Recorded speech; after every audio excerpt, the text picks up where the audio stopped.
പേര് ഡിഗ്രേഡ് ചെയ്യാൻ നോക്കിയാലും സാധനം കത്തിയിട്ടുണ്ട്. ഏത് തളച്ചുകൾ എന്താ പറഞ്ഞല്ലോ ദിലീപിന്റെ പടം വേഷിക്കണ മുകളിലേക്ക് നോക്കിട്ട് ഇങ്ങനെ നോക്കി തൂക്കിയിട്ടുണ്ട്. എത്ര പേര് ഡിഗ്രേഡ് ചെയ്യാൻ നോക്കിയാലും സാധനം കത്തിയിട്ടുണ്ട്. ബാക്കി കണ്ട് തന്നെ മനസ്സിലാക്കണം. അത് കണ്ട് തന്നെ മനസ്സിലായി. അഴിഞ്ഞാട്ടാണ്, കംപ്ലീറ്റ് അഴിഞ്ഞാട്ടാണ്.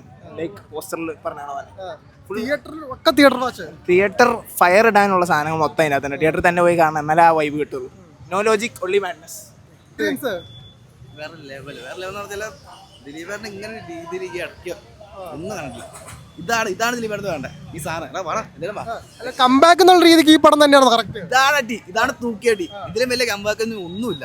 ഇതാണ് കംബാക്ക്. ഫാമിലിയിലൊക്കെ പോയിട്ട് ഏതോ തളച്ചുകൾ എന്തോ പറഞ്ഞല്ലോ, എന്തോ കേസ് പറഞ്ഞല്ലോ, എന്തോ ദിലീപിന്റെ പടം വേഷിക്കണ മുകളിലേക്ക് നോക്കിട്ട് ഇങ്ങനെ നോക്കി കുറച്ചു നേരത്തേക്ക്. അപ്പോഴത്തെ അവരെ വിഷമങ്ങൾ മാറിക്കോളും. ദിലീപേട്ടന്റെ പടം കാണാൻ പറ്റില്ലെന്നുള്ളവരോട് എന്താ പറയാനുള്ളത്? ഒന്നും പറയല്ല, അവരവരെ ഇഷ്ടം ചെയ്തോട്ടെ. ഞങ്ങളുടെ ഇഷ്ടം ഞങ്ങളിവിടെ ചെയ്യും. ദിലീപേട്ടന്റെ പടം കാണാൻ ഇഷ്ടമുള്ള ആൾക്കാരുള്ളതുകൊണ്ടാണ് ഇപ്പൊ ഈ പടം ഷോ കണ്ടില്ല, ഫുള്ളല്ലായിരുന്നു. അത്രേ ഉള്ളൂ. അങ്ങനെ പറയുന്ന എത്ര പേരുണ്ട്? എല്ലാത്തിലും ഉണ്ടാവല്ലോ. ഇതാണ് ഈ പറയാനുള്ളത്. റെക്കോർഡ് ഇപ്പൊ കിടക്കണ ഒടിയന്റെ ആ എഫ് ഡി തൂക്കി. സകല റെക്കോർഡുകളും തൂക്കി. കാരണം ഇപ്പൊ എത്ര ആയില്ലേ ഒടിയന്റെ എഫ് ഡി തൂക്കി. വേറെ തന്നെ പറയാനുള്ളത് ഇതാണ് കംബാക്ക്. അതേ എതിർത്ത് നിന്നവർക്കുള്ള അണ്ണാക്കിലുള്ള പിരിവട്ടല് അടി. രണ്ടുപേരും കോംബോ ഒക്കെ എങ്ങനെയുണ്ട്? Combo super. നമ്മള് കോംബോ നേരത്തെ കണ്ടിട്ടുള്ളതാണല്ലോ. അതിനേക്കാളും കുറച്ചുകൂടി ഒരുപാട് മേളിലായി. പുതുമ സംവിധാനം ജയന്ത് ശങ്കർ അടിപൊളി.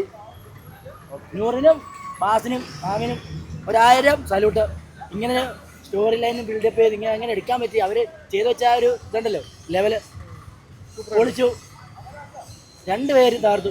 അവർക്ക് ഇനി നല്ല ഇതുപോലെ എന്റർടൈനേഴ്സ് കൊണ്ടുവരാൻ സാധിക്കട്ടെ. നൂറിനും ഹസ്ബൻഡിനും ഫാനിനും ഹസിനും പറ്റട്ടെ. ധനശങ്കറിന്റെ പൊരുത്തുപോലെ ഇനി നല്ല നല്ല പടങ്ങൾ ചെയ്യാൻ ജയശങ്കറിന് സാധിക്കട്ടെ എന്ന് പറയുന്നു.